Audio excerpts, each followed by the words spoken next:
the more money you spend, the more quality you're going to get out of it. There's exceptions. I mean, you can waste your money on stuff, but in general, as you spend more and more money, your quality and your luxury and all of those things increase.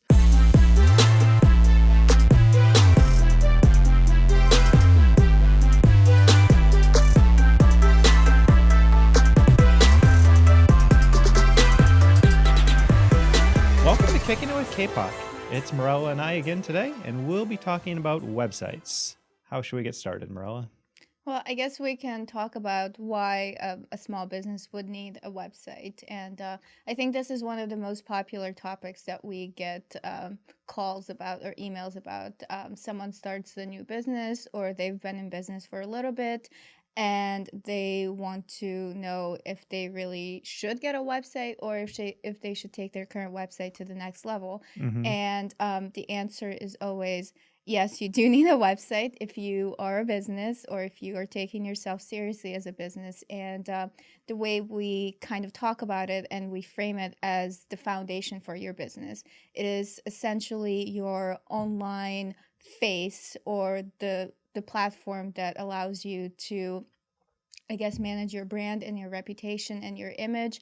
And it's also the foundation for all of your digital marketing efforts. So, for example, if you decide to run online ads and you don't have a website, then where are you going to take people to? I guess you can just run ads and waste money, but you need a website if you want to have an online reputation and if you want to do business online. And also it's a given. If someone tells me about a restaurant, the first thing that I do is I go to Google or whatever search engine and I look for that business. If the business comes up and there's no website, then I think that there's something sketch about it. Maybe, I don't know, maybe they're new or maybe they've even gone out of business. So it's kind of a given. It's an expectation that everyone has. It's 2019. If you are a business, you should have a website. Yeah, you need to have a website if you're a business. It's like you said, it's how you get started in digital marketing. If you don't have it, anything else you're doing on digital marketing is probably not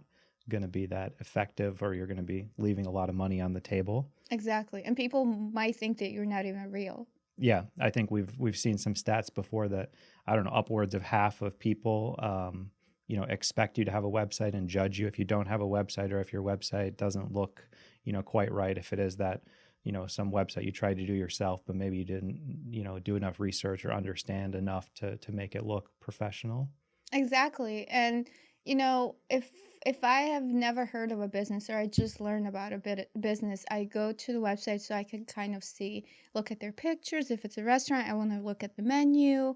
If it's a boutique, I'm expecting them to have their inventory online, so I want to see what they have in store for me. So it's just kind of a first step, the foundation. You have to do it.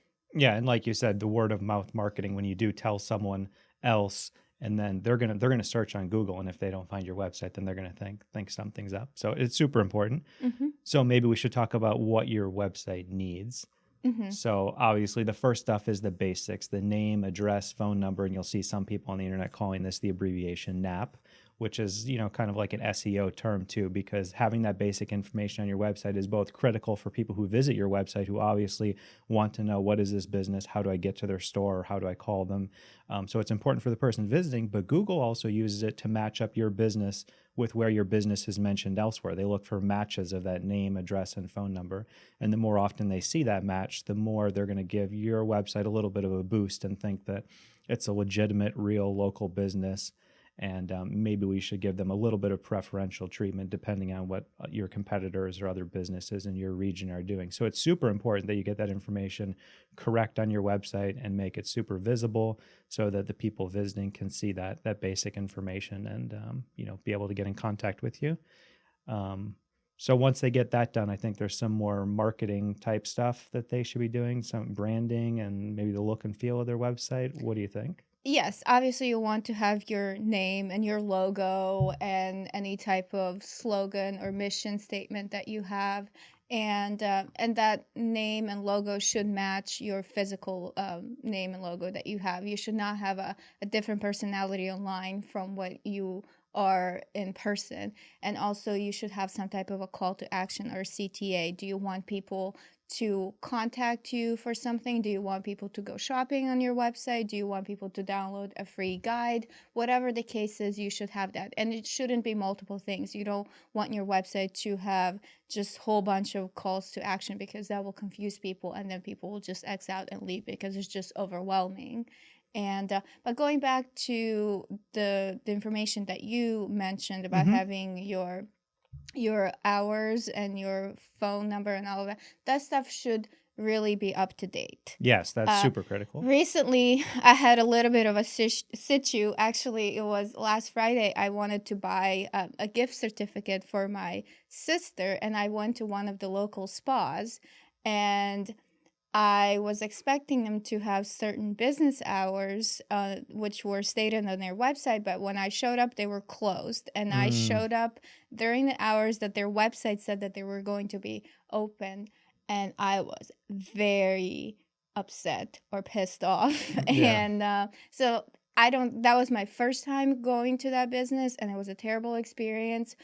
They sort of lied to me online. They did not open. They were not open at the time they say they were going to be open, and I'm not going to go back. They Yeah. have essentially lost me. That's a big no-no even before digital marketing. Like, you got to be consistent with stuff like that. If you have hours that are out there in the world, like, people expect you to be open, then you can't just say, "Oh, I don't feel like working today. I'm not going to open my business." Like, that's a huge mistake. Exactly. And I understand maybe it was a slow day, and people wanted to take off early and go and start their weekend. It was a Friday. But I understand it was a Friday, but they made a certain promise on their website, and I took my time. I actually walked from our office here to get this gift certificate, and they let me down. So it was a terrible, terrible experience. But let's go back to what else people should have on their website. Yeah, I wanted to piggyback on the call to action. If you do have multiple calls to action, then don't have them all on your homepage, or make one the very big and clear one, and move those other minor call to actions to their own page. And you could even create a landing page if you want to send certain traffic to some other call to action that's not your primary one.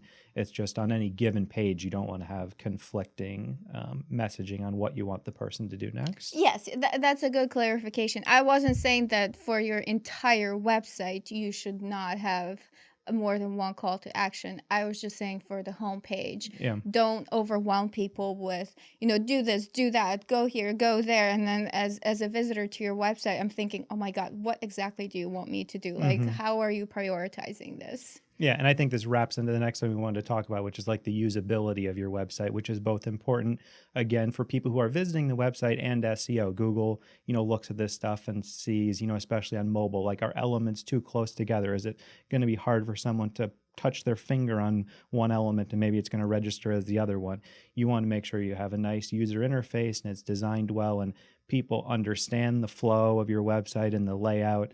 And you just want it to be super friendly for anyone, regardless of what their device they're on. So you want a responsive website, which means that it looks good on however big the screen is. If you take your browser and you kind of adjust it, you'll notice on responsive websites, they'll start to shift around in a way that it always looks good, no matter what size, the browser window is, which then correlates to phones. If you get to a super narrow browser window, that's kind of like what it would look like on a phone. So you want to make sure that it looks good on all of those things. And the best websites are actually deploying a strategy called mobile first, because most people are actually browsing the internet on their phone nowadays. So you want to make sure that the website looks good first on the phone, and then work your way from there to make it look good on larger and larger device sizes. Also taking into account not having too much content on a single page, so that it's slow for someone to download, maybe on a 3G network or a lower cell service.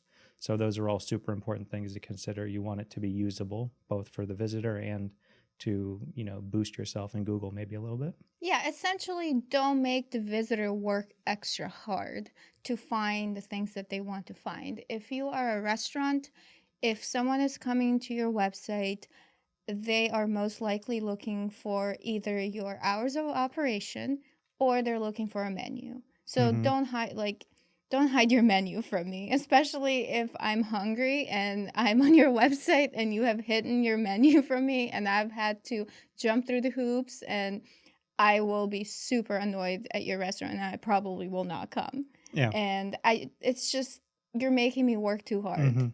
And when hunger kicks in, I don't want to work too hard. I just want to eat something. Yeah. And just a few other things to look out for. If you need a privacy policy on your website, if you're an attorney or a doctor and you need to make some sort of disclaimer. Also, if you're running an e-commerce website, you want to make sure your website is what's called PCI DSS compliant. It basically just means you're complying with what the credit card companies want you to do so that your website is considered secure and you're not going to get in trouble like, one of these big companies you've seen on the news where they, their data gets stolen. So I think that's about it for what your website needs. Maybe we should talk now about how exactly you get a website. Okay. Well, this is a question that we get very often. And, it's a reasonable question. It's an important question. So how do I get a website? I'm brand new. I know I need a website. And so what are my options? And I think we always tell people that, you have a couple different options available to you. But before you begin any of this, you really need to think about, what is your budget? What do you want your website to accomplish? How intricate do you want your website to be? And then based on that information, you can kind of decide what the best option for you is. So one of the options is to kind of do it yourself. And this costs, this is the least expensive way to go, but it's also the most, I guess, difficult or limited way to go, especially if you don't have like a graphic design or web development background, because you're pretty much using one of the free or very cheap platforms like Wix or Squarespace to pretty much get a fill-in-the-blank website, which can kind of be a trap, but it can sometimes work out. Yeah, it can work. I think you just got to be careful of the hidden costs and the opportunity costs, like you touched on a little bit. If you're the owner, there's probably other stuff you could be doing that might be a better use of your time potentially. So keep those things in mind too. Yes, everything has an opportunity cost. So you have to decide, how valuable is your time? How much time do you want to devote to your website? And if this is something that you want to be involved in. If you decide, no, I don't want to do it yourself, then maybe you can hire a freelancer or you can have an employee do your website. That's also one option. Or if you really want to go really all out and get a really, really good website, then you would consider hiring an agency that, has a lot more experience and expertise and, can get you a really, really good website. Yeah, those people they're doing websites all of the time. So they, are kind of up to date on all of the trends. They can lead you in the right direction too. You mentioned Wix and Squarespace, but then if you want to maybe get into a little bit more complicated of a situation, maybe you go with a Shopify or a WordPress or even Magento if you're running a very large e-commerce solution. That's a popular platform for big e-commerce sites. But probably most people will be using WordPress if they move out of the Wix and Squarespace environment. Yeah. But if I'm a business and I want a super good, fast, SEO-friendly website and I want to spend $50, I'm probably not being reasonable with my expectations. Yeah, those two things are incompatible. You can't do both those things. That's like saying I want to spend $1,000 on a car, but I want a brand new Ferrari. Like, yeah, you want both of those things, but that's not the way that it works. It's a balancing act. The more money you spend, the more quality you're going to get out of it. There's exceptions. I mean, you can waste your money on stuff, but in general, as you spend more and more money, your quality and your luxury and all of those things increase. So you just have to figure out. That's why it's important to start with your budget, because you can get such a different website for $100 and $1 million. That's why it's important to figure out what range do you fall into. Are you going to spend between 100 and 1,000, between 1,000 and 5,000? And then once you have that range, an expert can help you figure out what's the best thing that we can do in that price range, because you can do very different things for hundreds of thousands of dollars than millions of dollars. Exactly. And I think we also, that was the next thing we're going to talk about is The pricing. money. Yeah, the money. All right, let's talk about it. Maybe let's dive into that. So Okay. In the do-it-yourself, I kind of touched on this a little bit already. It's free in the sense that you don't have to pay any money to anyone necessarily, other than a few bucks to Wix or Squarespace. But what is the opportunity cost? What could you be doing otherwise that would increase the revenue streams at your business? Or if you do need stock photography or you need help with the copy or the messaging on the website, do you then have to hire someone to help you with that? Or are you also confident that you can do that? In which case, maybe it is free for you.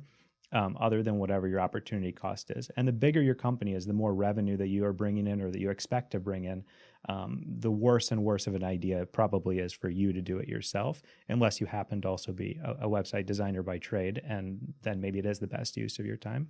Yeah, and you're kind of boxing yourself and you're limiting yourself in terms of what you can do if you just get a very, very basic Wix website and then later you're like, oh, well, I want to have an online store. Well, Mm-hmm. like you have a Wix website. Yeah, I think Wix might have a little package where you can run an e-commerce store, but it's probably definitely not the way to go. Yeah. Shopify or Magento is probably your best bet, or maybe WordPress with WooCommerce, but we're Mm-hmm. probably getting into too many details with all that. Okay. So moving from that is the freelancer option, the next option, or maybe you have an employee that has a little bit of experience with this. So maybe you're going to pay someone between $20 and $80 an hour Mm-hmm. to help you customize a theme in WordPress or help you get your Squarespace just how you want it. And you might need that person to work between 4 and 20 hours maybe for like a super small website, depending on the features and whatnot. So you can do the math on that and kind of get a range or a ballpark on what you could get accomplished with that. And then your final option is when you move into the agency or the firm world, where you're getting either a company who specializes in website design and development, or maybe a marketing agency that has that as a component of what they do. And when you're in that situation, there's actually several tiers probably to marketing agencies there and web design development companies. There's like your low end people who are not, they're still good at what they do, but they're probably the cheapest option. And they're, maybe in the $2 to, $3, $4, $5,000 range. And they can get you probably a pretty nice website set up. There might be some limitations. And also it depends on how complicated your website is. That would also be a super, basic website, a corporate brochure website, something like that. Mm-hmm. And then you move into your medium tier agencies. So maybe you're in the $5,000 to $20,000 range, and these people are probably just a little bit more established. Maybe they have a little bit more knowledge about doing complicated things. They might be able to get your website super SEO friendly or something like that. Then you move into your high end agencies that could be 20, 30, 40, even over $100,000. And these people are designing, amazing websites for large companies, but they also help small and medium companies who are very serious about their web presence. So that's kind of the high end of what you can expect from an agency. But websites get even more expensive than that. I mentioned Magento earlier. If you're serious about running an e-commerce website and you're in the tens of millions of dollars, you're probably using Magento, and you probably have paid a Magento specialized agency that will charge you, maybe $250,000 or maybe even more to have that website, be amazing and be competitive with the Amazons and the Best Buys of the world. So that's like the high end. And, other large Fortune 500 companies, governments, they might spend millions or tens of millions of dollars on their website. So the range is literally anywhere from virtually free to millions of dollars. So you really need to narrow in your budget and what you want on your website to, figure out what that, sweet spot is for your price range and the price you're going to pay for the website. Yeah, and just like anything in life, you get what you pay for. Mm-hmm. And if you want to be taken seriously and you want to take yourself seriously and you want to have a solid online presence, then you need to invest a decent amount of money into your website. Just like if you're building a storefront or you're building a home, I mean, yeah, you can build a little hut on your plot of land, and it can cost you, I don't know what a hut costs, probably like $2,000. I'm not sure. I'm not much of a builder, and that's fine. But your neighbors are gonna have beautiful homes, and you're gonna have a little hut on your lot. Mm-hmm. So same thing with websites. It's just online. You just really have to decide what kind of look, feel, and presence do I want to have. It's so much like building a website. You could literally build the website or the house yourself. Mm-hmm. You could be the contractor on the website and Yeah. try and outsource like Oh, little yeah, different yeah, parts yeah. of it. Or you could hire someone who specializes in building houses. And then you can find someone who specializes in cheap houses, Mm-hmm. in moderate middle class houses. And then you can go buy the person who's doing the luxury houses, the mansions or the McMansion type houses. Like Yeah. there's tiers, there's levels, there's all different, ways you can go about getting a house built. Exactly. And you really have to know your skill set as well. Mm-hmm.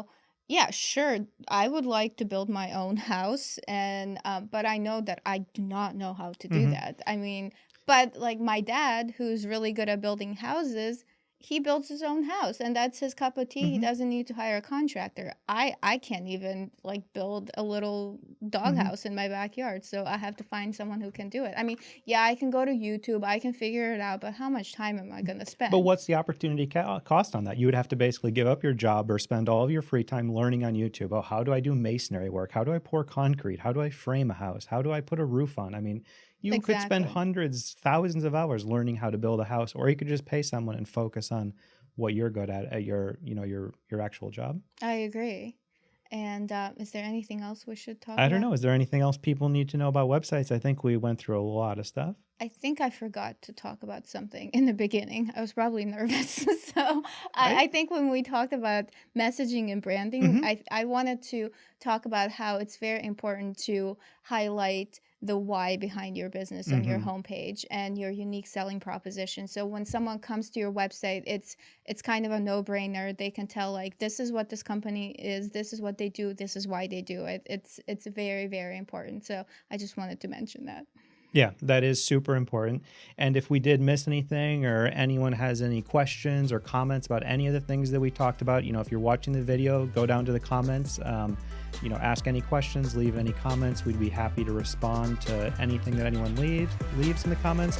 And if you're listening, you can go hit us on social media. We're Kapok Marketing pretty much on all the different platforms. And I think that's about it. We'll have something just as great for you next time. All right, deuces. That's a wrap.